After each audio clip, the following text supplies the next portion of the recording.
Canada needs a pipeline to the Pacific to sell $30 billion of our energy overseas, outside of the U.S. market, making us more independent, self-reliant, our dollar, and therefore Canadians' purchasing power stronger.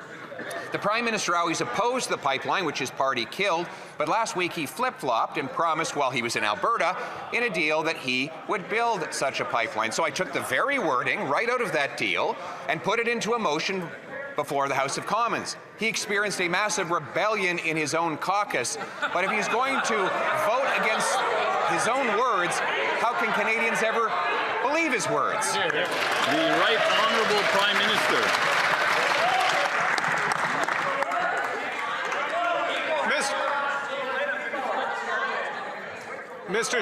Mr.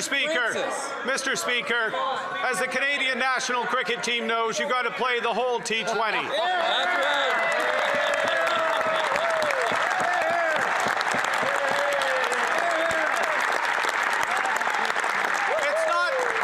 It's not just a couple of overs. It's not just the pipeline.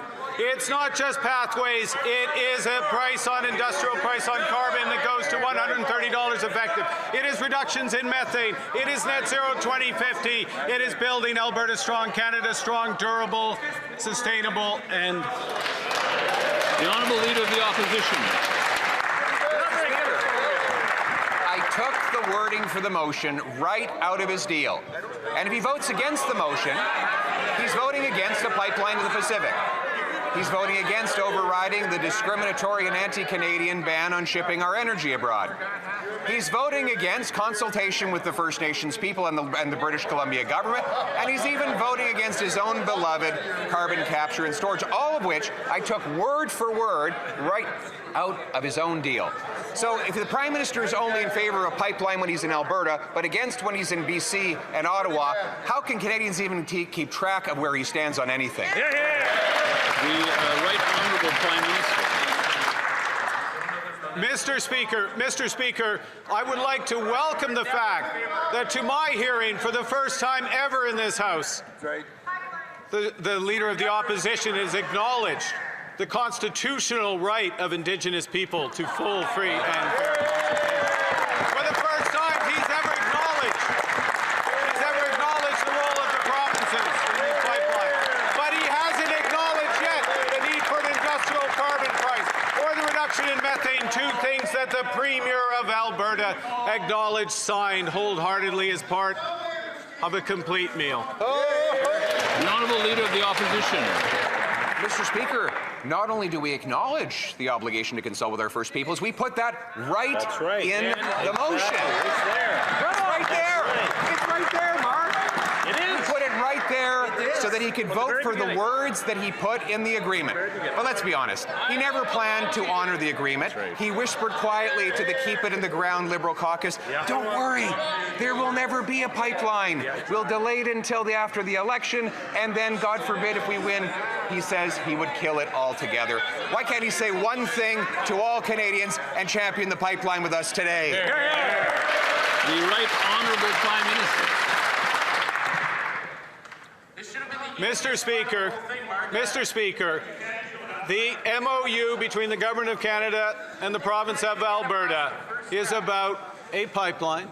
It is about carbon capture and storage. It is about interties with the clean electricity grid of British Columbia. It's about artificial intelligence data centers. It is about an industrial carbon price that works. It is about methane regulations that get methane down 75% so that we can have the lowest emission, low risk, lowest cost oil in the world and build this country. The Leader of the Opposition. We put the interties proposal right in the motion, right out of his deal. We put the carbon capture right in the motion, right out of his deal. We put the pipeline and the overriding of the oil shipping ban right in the motion. It came right out of the deal that he signed. So now it's clear that the only thing he really cares about is that it doesn't include an industrial carbon tax that will drive jobs out, drive grocery prices up. Why is it that he wants a carbon tax without a pipeline when what we really need is a pipeline without a carbon tax? The Right Honourable Prime Minister. Mr. Speaker, the grand reveal has been made. Mr. Speaker, I'm not a lifelong member of this House, so I don't know all the rules, but I don't think there's a limit on the size of motions. And in fact, since the MOU is already translated, I think it would be very easy to take the entire MOU in both official languages and propose them if the members opposite would support everything that the Premier of Alberta has done. That's a very good question. Mr. Speaker, speaking of trucks, they take steel, unlike what the Prime Minister said when he asked a reporter whether he or anybody uses steel anymore in Canada. You know, farm equipment takes steel as well. And farming takes fertilizer. All of these things are taxed by the industrial carbon tax. Sorry I have to give this elementary lesson in the supply chain to the Prime Minister, but it is the reality. And with this tax, food prices have gone up so that Canadians now have to spend $17,000 a year on groceries. Before Christmas, will he get rid of that tax, or will he be the Grinch of the grocery store? The Honourable Government House Leader. Mr. Speaker, for a fleeting moment there, I thought we were going to get another lecture on wood. We were all bracing ourselves over here for another one of those Leader of the Opposition lectures on wood. I do take his point on steel. Indeed, there is steel in farm equipment. Indeed, Canadian farmers are the best in the world. Indeed, our Minister of Agriculture and the entire government are rallying behind them to support our farmers, to support our steel workers, to support our economy, to build big projects with Alberta, with British Columbia. We're going to keep doing that, Mr. Speaker. The Honourable Leader of the Opposition.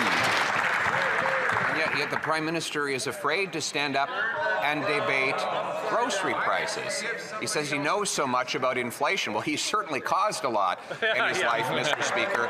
Then he should be able to stand up and defend the very industrial carbon tax that he says is even more important than a pipeline from Alberta. An industrial carbon tax on farm equipment, fertilizer, food processors, at a time when Canadians are paying twice what they were a decade ago for groceries.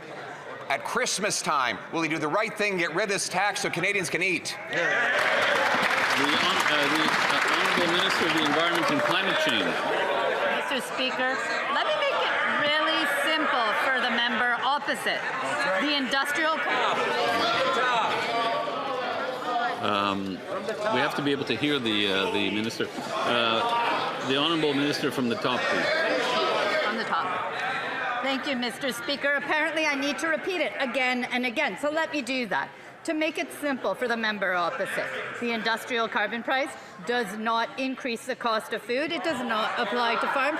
But more than that, if we're going to look at that food price report that he is referring to, perhaps he wants to refer to the other parts of it, which is climate change and weather events have become a growing concern for agricultural producers, and increasingly severe and unpredictable weather events are disrupting agricultural production, creating supply challenges that continue to influence food prices across Canada. They should get on board to fight climate change. The Honourable Leader of the Opposition. Mr. Speaker, no matter how high they raise the taxes, they're not going to change the weather, Mr. Speaker. And the Prime Minister should be willing to stand up before Christmas and look the seniors in the eye who can't afford to feed themselves, the single mothers who can't afford to feed their children and buy Christmas gifts this winter, while he not only does an industrial carbon taxes on farmers and fertilizer, but a food packaging tax, which will increase grocery prices by $1 billion across the land. So will the Prime Minister live up to his promise to be judged by the prices of the grocery store and get rid of those hidden Liberal taxes on food? The Honourable Minister of Jobs and Family. The Leader of the Opposition has said he doesn't want to do anything about climate change. He wants to talk about imaginary taxes. But when we want to do things for Canadians that are really struggling, as he points out, like, by the way, index in Canada child budget to inflation, ensure that we have a strong school nutrition program, sign agreements on childcare that are saving families in Ontario $10,400 a year on average, Mr. Speaker, they vote against those supports. So which is it? They don't want to fight climate change. They don't want to stand up for Canadians. What are they doing here? The Honourable Leader of the Opposition.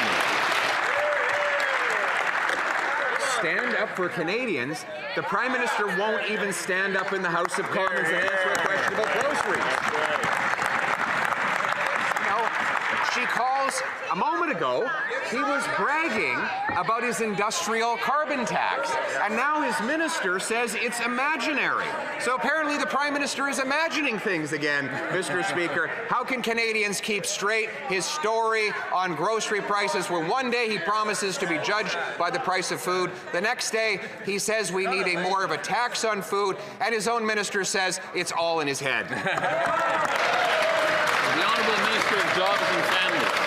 Actually, Mr. Speaker, what I said was it's all in that member's head, that there are no taxes on food, there are no taxes on farms. But rather than look for solutions, Mr. Speaker, they just throw roadblocks in the way of every single Canadian who knows that they need supports in difficult times. And by the way, Mr. Speaker, what Canadians are counting on